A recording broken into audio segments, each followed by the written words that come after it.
हरे कृष्ण। ग्रंथराज श्रीमद्भागवतम की जय। श्रील प्रभुपाद की जय। श्रीमद्भागवतम कथा रूप अध्याय 143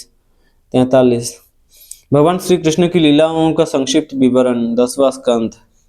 द्वारका में श्री कृष्ण की सब रानियां यौवन से भरपूर रहती थी।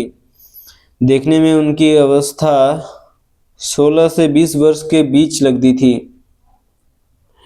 अक्सर उन्हें अपने महलों की छतों पर गेंद से खेलते गाते अथवा नाचते देखा जाता था। कुछ भी कहो, उनका रूप लावण्य सबको मंत्रमुग्ध छोड़ देता था। महलों के बाहर स्वच्छ जल से भरे कुंड थे, जिनमें सुंदर कमल तथा चहचहाते पक्षियों के झुंड रहते थे। कई बार श्री कृष्ण अपनी पत्नियों के साथ इन सरोवरों में प्रवेश करके प्रेम क्रीड़ाएं करते। महोत्सव का वातावरण बन जाता और भगवान की लीलाओं में पार्श्व संगीत देने के लिए गंधर्व वाद्य यंत्र बजाने लगते।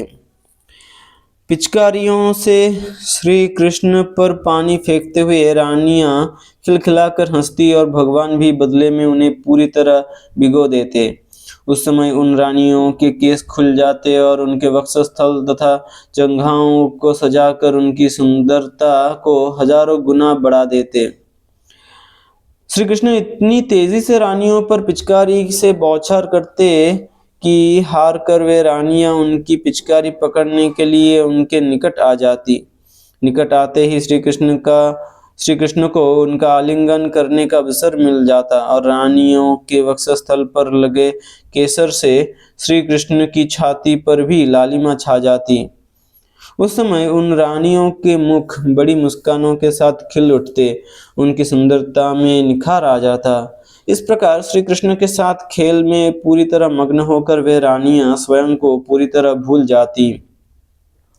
जल से बाहर आने पर श्री कृष्ण और उनकी रानियां संगीतज्ञों को अपने गीले वस्त्र दान में दे देते, क्योंकि यही उन लोगों की जीविका का एकमात्र साधन होता था। इस प्रकार श्री कृष्ण की भंगिमाओं, बातों, कटाक्षों, मुस्कुराहटों, व्यंगों, क्रीड़ास्पद व्यवहारों और आलिंगनों से उन रानियों के हृदय पूरी तरह मंत्रमुग्ध रहते थे। श्री कृष्ण के विचारों में पूरी तरह निमग्न वे रानियां कई बार ऐसे बातें करती मानो पगला गई हो।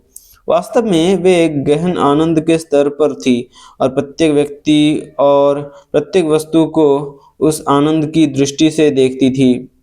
रानियों ने कहा, अरे कुररी, एक मादा पक्षी, तुम क्यों शोक कर रही हो? भगवान तो आराम से सो रहे हैं, परंतु तुम हमारी ही तरह जगी हो। क्या तुम्हें भी नींद नहीं आ रही? क्या तुम्हारा हृदय भी कमल नेत्र भगवान के उदार परंतु चंचल मुस्कुराते कटाक्षों से बिंद चुका है? श्रीमान मेघ, क्या हमारे समान आप भी श्री कृष्ण के प्रेम में बंधकर सतत उनका ध्यान करते हैं?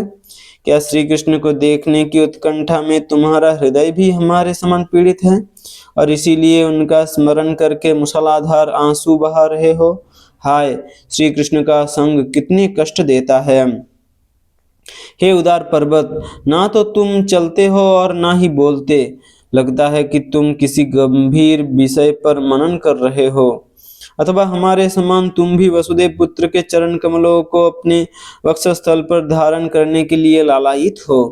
अरे नदियां, अरे नदियों, तुम सूख गई हो और कमल फूलों की तुम्हारी संपत्ति भी नष्ट हो चुकी है। क्या तुम भी हमारी तरह इसलिए क्षीण हो रही हो क्योंकि हमारे समान तुम्हें भी मधुपति श्री कृष्ण की स्नेह भरी दृष्टि प्राप्त नहीं हुई है और उन्होंने तुम्हें भी धोखा दिया है? इस प्रकार श्री कृष्ण के प्रेम में ओतप्रोत बातें तथा कार्य करते हुए श्री कृष्ण की उन प्रेयसियों ने जीवन के चरम लक्ष्य को प्राप्त कर लिया। भगवान श्री कृष्ण के पुत्रों में 18 पुत्र महारथी थे। प्रद्युम्न, अनिरुद्ध, दीप्तिमान, भानु, शांब, मधु, बृहद्भानु, चित्रभानु, वृक, अरुण, पुष्कर, वेदवाहु, श्रुतदेव, सुनंदन, चित्रवाहु, विरूप, कवि और न्यग्रोध। इनमें भी प्रद्युम्न सर्वश्रेष्ठ था और वह बिल्कुल अपने पिता के समान था। प्रद्युम्न ने रुक्मी की पुत्री रुक्मावती से विवाह किया और उनके पुत्र अनिरुद्ध ने रुक्मी की पोती रोचना से विवाह किया। उनका पुत्र वज्र उन गिने चुने यदुओं में से था जो यदुवंश के विनाश के बाद शेष बचे थे। वज्र का पुत्र हुआ प्रतिबाहु और उसका पुत्र हुआ सुबाहु। सुबाहु का पुत्र हुआ शांतसेन और उसका पुत्र हुआ शतसेन। कहा जाता है कि यदुओं ने अपने बच्चों की शिक्षा के लिए 3 करोड़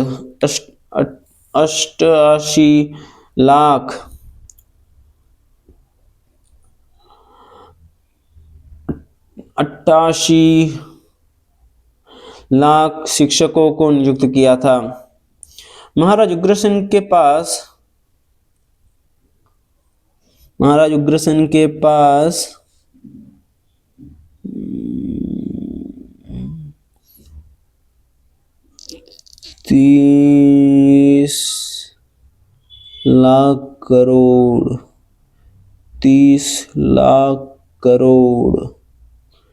30 लाख करोड़ निजी अंगरक्षक थे।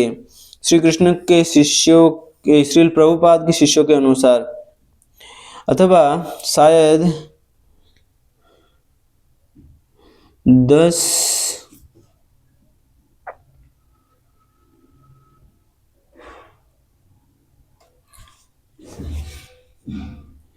ये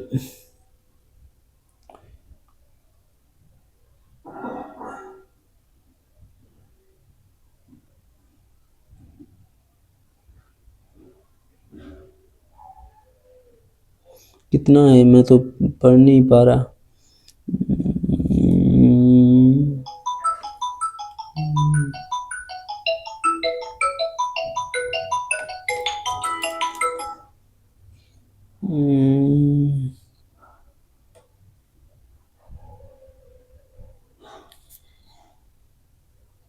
एक सौ लाख करोड़ जितना दिखा रहा है, शायद 100 करोड़ श्रील प्रभुपाद के अनुसार। पूर्व काल में हुई देवासुर संग्राम में मारे गए दीति के आसुरी पुत्र मनुष्य योनि में जन्म लेकर जनसामान्यों को अनेक प्रकार से उत्पीड़ित करने लगे थे। इनका दमन करने के लिए भगवान ने देवताओं को यदुवंश में जन्म लेने का आदेश दिया।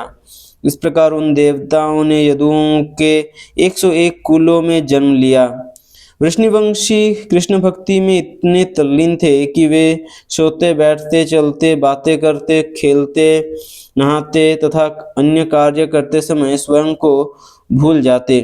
भक्ति के सिद्धांतों की रक्षा करने के लिए भगवान श्री कृष्ण ने ऐसे अनेक रूपों में लीलाएं की जिनका श्रीमद् भागवतम में मुक्त कंठ से गुणगान किया गया है। श्री कृष्ण के चरण कमलों की अनन्य भक्ति के इच्छुक साधक को चाहिए कि वह इन सब अवतारों द्वारा किए गए कार्यों को सुने। इन लीलाओं को सुनने मात्र से व्यक्ति का भवबंधन कट जाता है। उत्साह पूर्वक भगवान मुकुंद की सुंदर कथाओं के निरंतर श्रवण, कीर्तन तथा स्मरण से मर्त्य प्राणी भी मृत्यु से परे वैकुंठ लोकों की प्राप्ति कर सकता है। इसी लक्ष्य को प्राप्त करने के लिए अनेक राजर्षियों सहित लोगों ने अपने सांसारिक घरों को छोड़कर जंगलों का आश्रय लिया। हरे कृष्ण।